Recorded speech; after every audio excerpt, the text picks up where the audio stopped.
Good morning students. आज मैं आपको भक्ति काल के प्रेम मार्गी भक्ति काल के निर्गुण धारा के सूफ़ी या प्रेम मार्गी कवि है मलिक मोहम्मद जैसी हैं, उसका सेकंड पैराग्राफ है, दूसरा पैराग्राफ है वो कराने जा रही हूँ।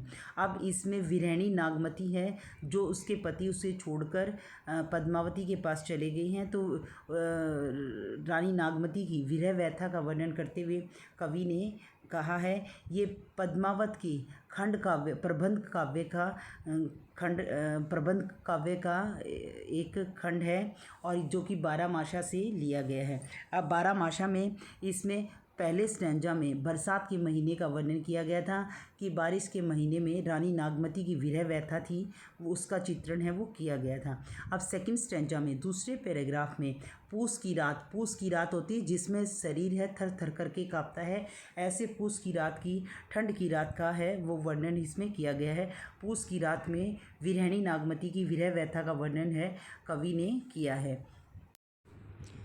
पूस जाड़ थर थर तन कापा। पूस होता है अत्यधिक ठंड के कारण, पूस यानी ठंड की, जाड़ मतलब जाड़े में, ठंड के जाड़े में थर थर तन कापा। तन होता है शरीर, कापा मतलब कांपता है। पूस की रात में जब थर थर करके शरीर है वो कांपता है।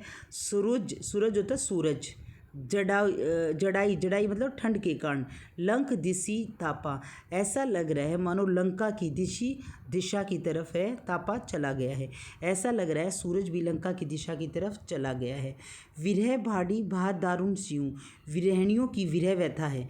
विरह भाड़ी जो विरहणियों की जो विरह दिशा है उसकी जो वेदना है, दारुण होता है दुख, सिहू होता है अत्यधिक ठंड के कारण उनका दुख है वो बढ़ता जा रहा है, उनकी वेदना है दारुण वेदना, उनकी वेदना है दिन रात बढ़ती जा रही है।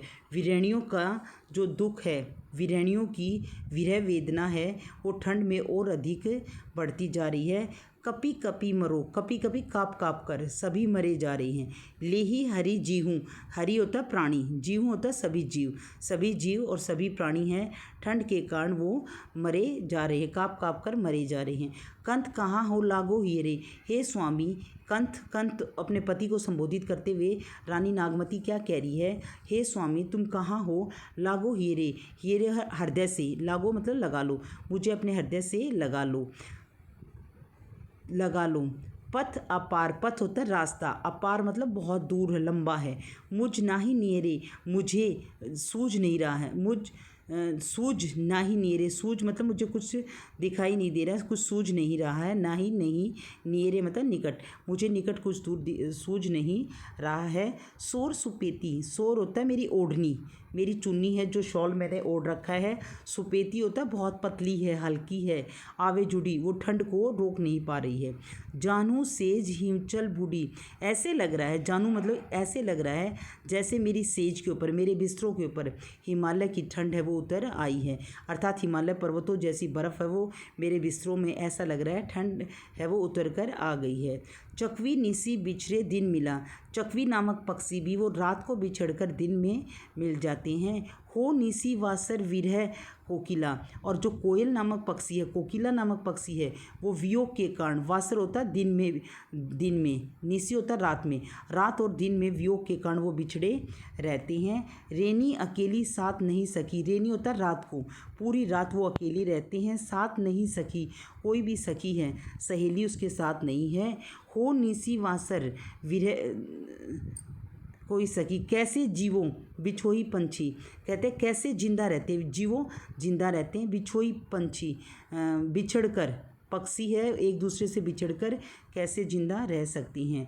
विरह सचान भवे तन चढ़ा, कहते हैं विरह होता है वियोग के कारण, सचान होता है बाज नामक पक्षी है, भवे तन चढ़ा, तन को शरीर को चबा कर खाती हैं, चौड़ा होता है चबा कर खाते हैं। जियत खाए, वो जिंदा को भी खाते हैं। मुँहे नहीं छोड़ा, और मरे हुए को, मुँहे होता मरे हुए, नहीं छोड़ा, मरे हुए को भी नहीं छोड़ते हैं। बाज नामक पक्षी है, वियोग के कारण वो शरीर को चबाकर खाती हैं, जिंदा को भी नहीं छोड़ते और मरे हुए को भी नहीं छोड़ते। रक्त ढरा मासू गरा, उसका रक्त है वो रक्त सूख गया है, मांस है वो गल गया है। भय सब संग, और सारी हड्डियाँ हैं, हार्ड हैं हड्डियाँ सारी संग के समान हो गई हैं। धनी सारस होई